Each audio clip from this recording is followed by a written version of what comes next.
Hello all.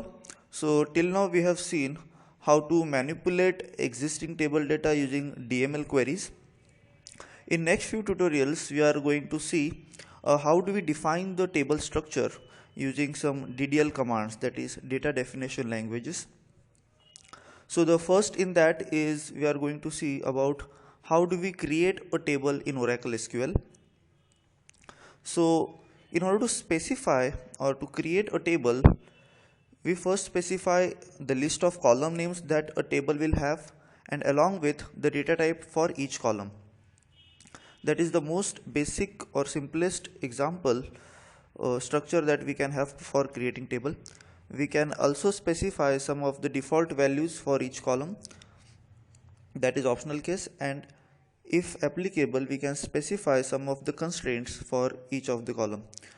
For now we'll see some of the details of how do we specify column names and their data types. In the subsequent tutorials we'll see about specifying a default values and specifying constraints. So in the most basic form, the syntax for creating a table is create table, table name, then within a brackets we just specify a name of column and its data type, column data type, and so on. So one of the simplest example would be create table, then table name employee, then we specify employee number with data type as number, then name and its data type, and so on. Let's just try to execute this. Yes, so it is getting created.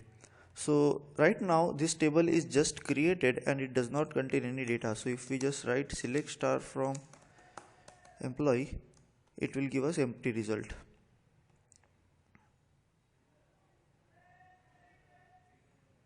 Okay. So before moving further, we'll just quickly discuss about some of the data types that are available in Oracle.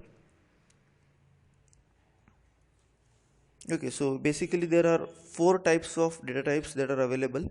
Number one, that is scalar, then composite, reference, and the user defined types. Scalar are something that we are going to mostly going to use this. Composite and reference and let's say user defined data types, all these three are mostly in case of PLSQL. So for now our focus will be only on the scalar data types that are mostly can be considered as that hold a single value, we can say.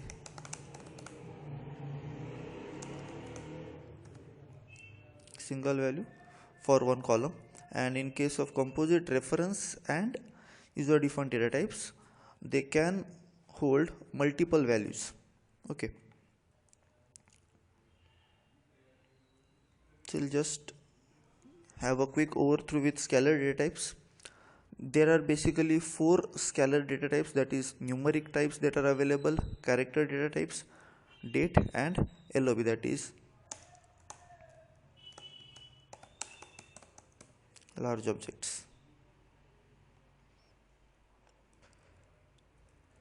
In case of numeric, I have just given out some of the list of the data types that are available within each data type, but this list is not exhaustive. I have just included some of the most widely used data types in this. So in numeric the available are number, int, integer, decimal, float, and double. In character we have char, varchar2, and nvarchar2. We also have nchar for that matter. It is for fixed length. So if I say char of 6, that means the value that will be stored will occupy 6 character space. So even if I specify the value as ABC, it will be stored as ABC along with 3 spaces. So it will always use number of characters that are been assigned to it.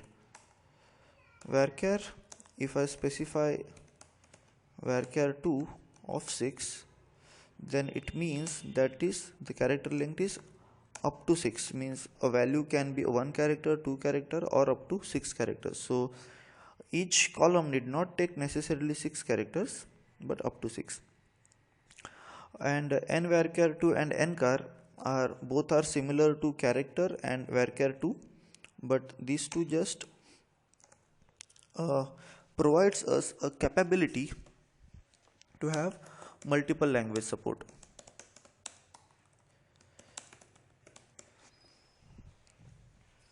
Then we have a date related data types.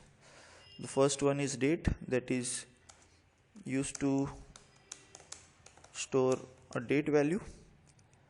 Timestamp, we use this data type if you want to store date along with time. And interval, it is used to store difference or interval difference between not exact date, we can say 2 days, 3 months sort of thing.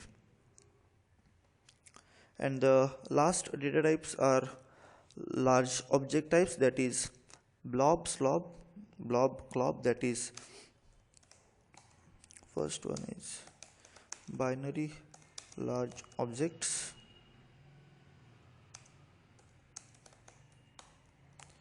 character large objects. Blob and clob are usually used to store the binary files. In this case, if you want to store a image file, a song file, or any other documents file, then what we can use is blob data type. And if you are going to store a text based information, that is a txt file, then we use a clob.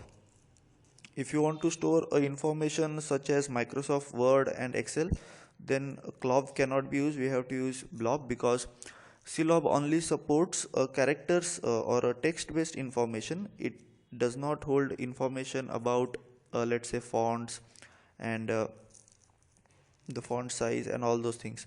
So if you want to store a file such as PowerPoint or Word document, then you should go for blob, that is blob. Nglob, as the name suggests, it's a sort of glob data type only with a multiple language support. And B file, it is used to store the reference of a file.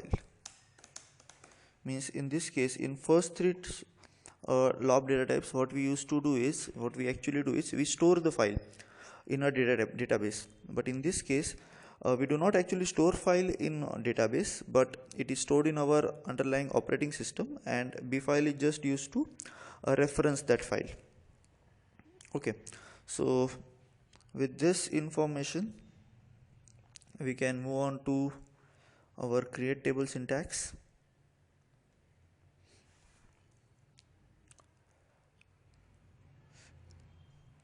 Suppose I wanted to add another column to this, let's say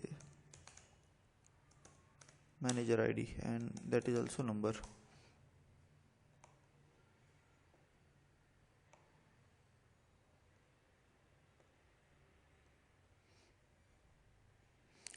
It will give an error, because if the table is already created, you cannot have another table with same name.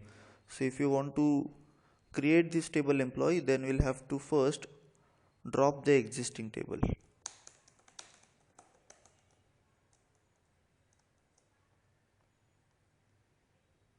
Okay, so once the table is dropped, we can create a new table.